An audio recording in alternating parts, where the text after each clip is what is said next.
विकास तालुक्यातला आहे. माझं शिक्षण, माझं सगळ्या गोष्टी, मी हे जे संगीत आहे ते मुंबईपासून सुरुवात झाली. 4थीपासून म्हणजे या सुरुवात कलेमध्येच होतं. त्याच्यामुळे शाळा झाल्यानंतर मी फक्त वाहून घेतलं स्वतःला की मला एकच करिअर करायचं ते संगीत.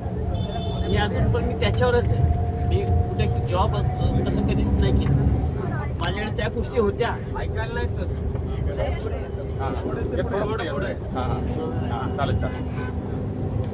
तर मी स्वतःला या संगीतात मी आले या वारीमध्ये. म्हणजे मला मनोजने ह्या गोष्टीवर 2-3 वर्ष मला या वारीचा अनुभव घ्यायचा होता.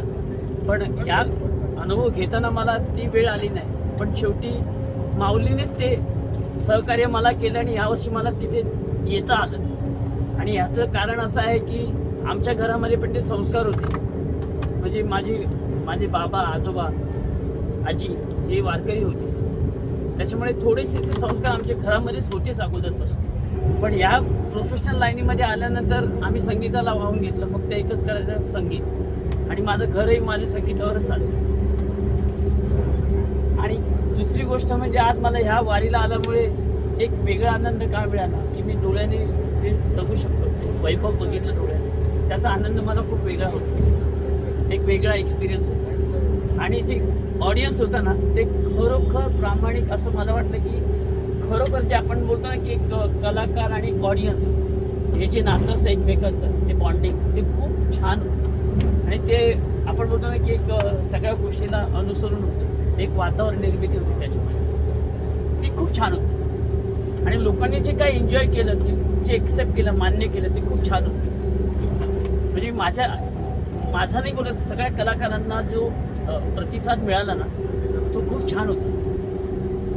आणि ते अनुभवलं लोकांनी आणि आम्ही खूप अनुभवलो त्याच्यापेक्षा.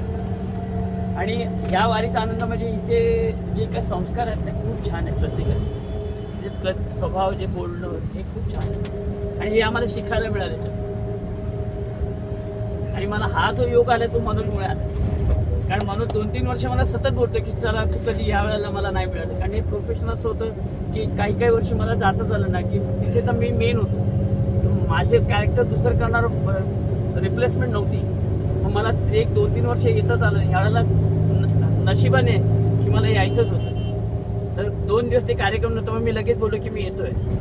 आणि मी लगेच सांगितलं आणि मी लगेच सुरू म्हणजे कन्फर्म सांगितलं की मी पण चाललो आहे. कारण आम्हाला कळवावं लागतं. फुल टाईम हेच करतो, बाकी मी काही करत नाही. त्याच्यामुळे हा योग आला मनोजसाठी जरा प्लीज. आणि हे मनोजमुळेच मला अनुभवायला आलं. आणि साई